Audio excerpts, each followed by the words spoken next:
What's up, y'all? Please like the video, hype the video, comment, subscribe, and let's get into it. So I wanted to get on here and talk about the book that Jackie and Doug wrote because I've been reading it and it's pretty freaking good so far. The book is called No Ordinary Love.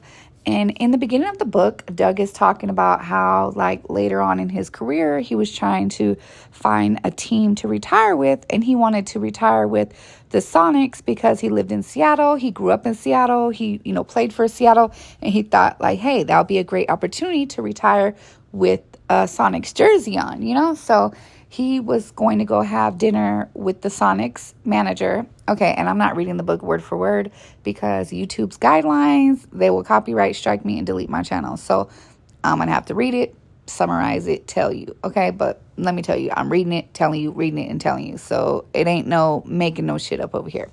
Okay, so anyways, he went to go meet with the general manager, and this was right after him and Jackie came out with that show that I told y'all in the last video. They had a reality show called Christie's Committed, and it showed like them on the road, Jackie following him, on the road, and them taking trips together. Well, the NBA didn't like that, honey, and neither did the Sonics. So when he met with them to have dinner to talk about being part of the Sonics, the manager gonna tell him, how would you feel about being a 13th player? And he's like, what the hell? What the hell, on? Like, why would I be the 13th player? He's like, I've been practicing with these guys, and I'm like the fourth or fifth best player they got. The disrespect. Like, I've been on the Lakers.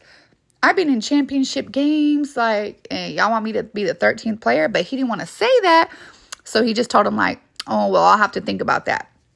So then this is when they hit him with the Jackie bullshit. This is when they started hating on him and Jackie relationship. Okay, so after he told them, like, I'll have to think about that, about being the 13th player, then they gonna say, okay, look, Doug, a lot of teams do things their own way, but the way we do things when it comes to wives, like, what does Jackie got to do with this, y'all? Pause. This is me. What does Jackie have to do with him getting signed to this team? I'm telling you, the league did not like him and Jackie's relationship one bit. They didn't like her at every game. They didn't like her traveling on the road.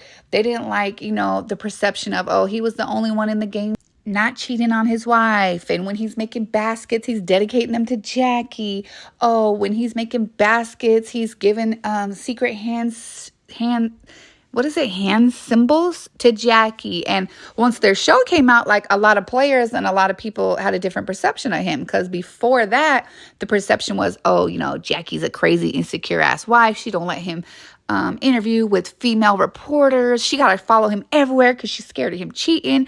Oh, she ran down on the field. She ran down on the court and bust Rick Fox upside his head. So they just had a negative, like, reputation in the league. So when the reality show came out, he said a lot of players were, emailing him, and he got a lot of positive feedback, because I told you this show is really good. It put them in a really good light. It made them look like a nice, black, wholesome family.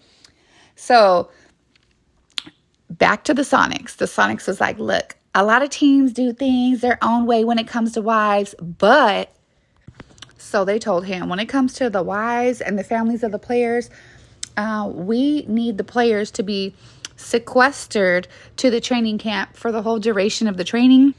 And they were like, we know that you live in Seattle, but we would want you downtown with the team the whole time, and no wife allowed. Basically, they were trying to tell him he can't bring Jackie.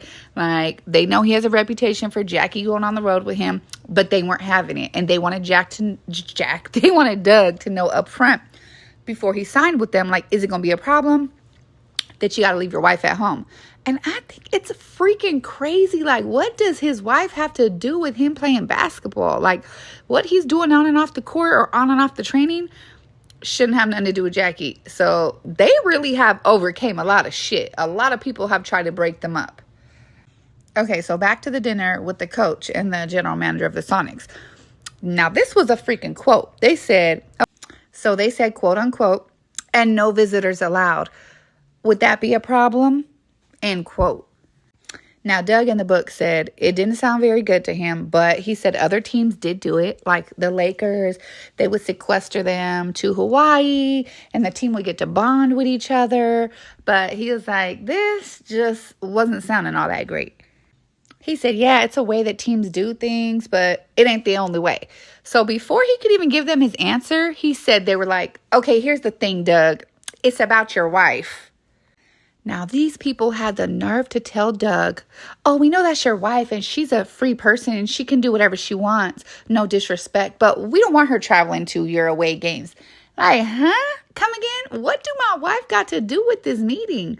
Like, do y'all not think that is insane? In this day and age today, they would never do this. I know this was some years ago, but it still is crazy. Like, the level of hate that Jackie and Doug were getting for just honoring their marriage and respecting each other was infuriating people. People didn't like it. The teams didn't want it. Like, that's insane to me.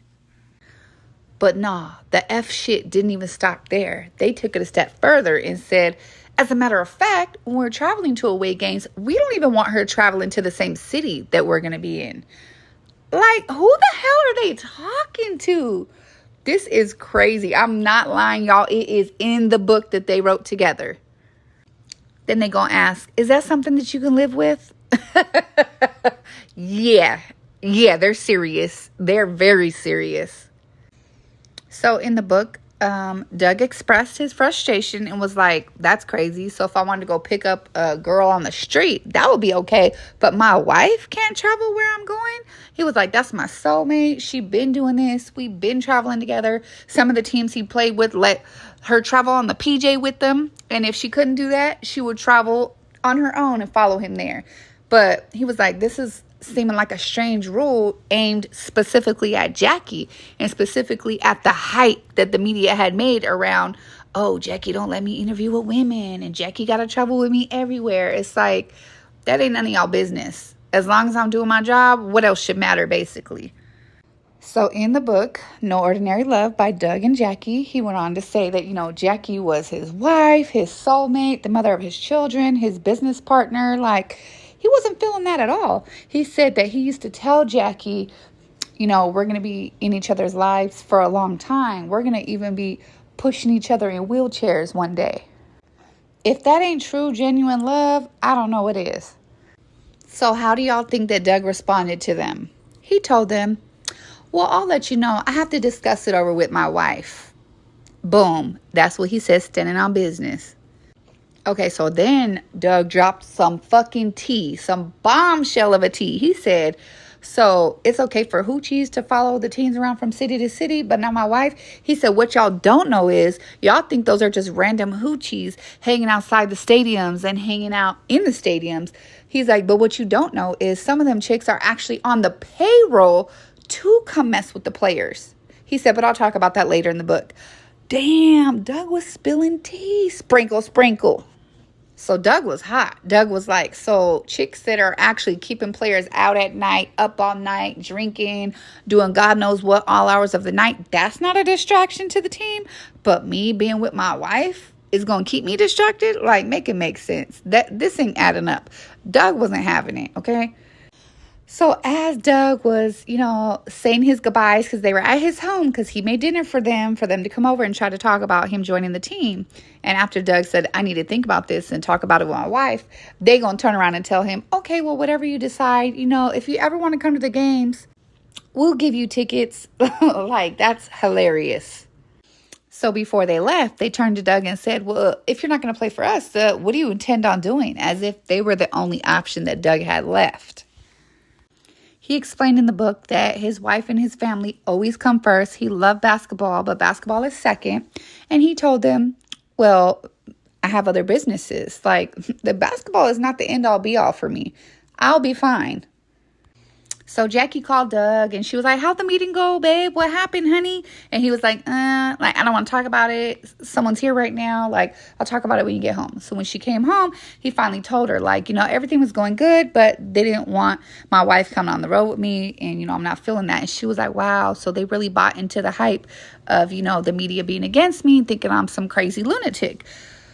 So then he said that the team told him that they were really worried about the closeness of their relationship and them having a reality show. Remember, I told you this was right after their show came out of Christie's Committed. He said them worried about the reality show was BS. The show had already been done filming a year before. They weren't even filming it no more. So they're just using that as an excuse. So Jackie's point of view in the book was, if Doug wants to play for them, then she's going to let him. She's going to be heartbroken about it because she loves her husband. But, she wants him to do what makes her happy. She wasn't going to stop him from chasing his dreams in basketball just because they didn't want her to travel with him. So they never even called Doug anymore. They were only talking to his agent, but basically it was like it's them or Jackie. But in the media, they were portraying Doug as a quitter, trying to act like he was faking his injury that he had just got surgery for and that he was just quitting the game. Basically, they were trying to paint him out to make it look like he was just quitting the game to be booed up with Jackie. And he was like, that wasn't the case. So he even had like a press conference where they came over and showed his bone spurts, or I might be saying it wrong, bone spurts, whatever was wrong with his ankle. So yeah, Doug literally had a press conference and had, them in his home showing him the bone spurs that they took out of his ankle just to prove that he wasn't making this up, because the media was making him and Jackie look, crazy. Just like I told you how Basketball Wives is making them look crazy. Like, it's just crazy the shit that they've been through.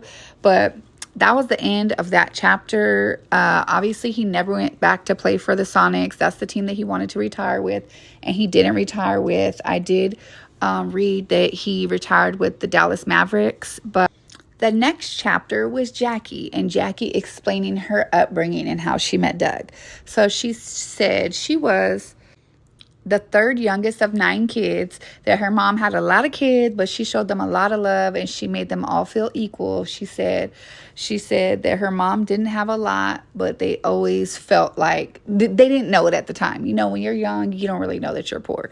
So she didn't really know that she was poor or that their cars weren't the best, but her mama always made it do what it do. She said her and Doug were living parallel lives. They grew up in the same area, and their paths crossed, but they never actually met. But when they look back at things, they were like, damn, I didn't even know that Doug used to be in the back of his mom's store playing video games, and I didn't even know that was him. And he knew my sister, but we had never met, but our paths were always crossing.